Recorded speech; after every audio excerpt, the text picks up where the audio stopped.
Утрово Историската комисија имаше соопштение во кое што во детали објаснија од кој аспект Историската комисија ги анализира историските периоди и улогата на различни институции во тие историски периоди. И исто така потврдија дека воопшто не се разговара за статусот на црквата од било кој аспект.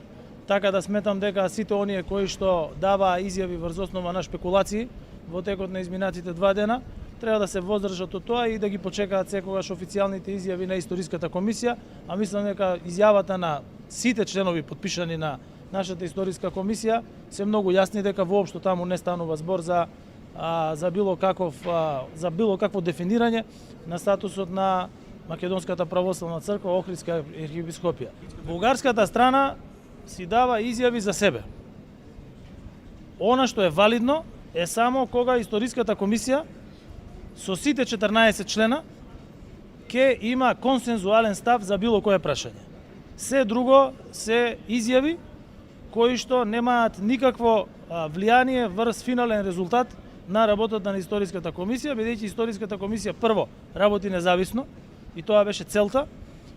Историјата да се занимаваат историчарите, а со политиката политичарите, и дека единствено валидно решение кое што може да го донесе Историската комисија е тоа, кое што ќе биде одобрено од сите 14 члена, 7 од наша страна, 7 од бугарска страна, со нивни потписи и да биде воведено на реципрочна основа во двете држави.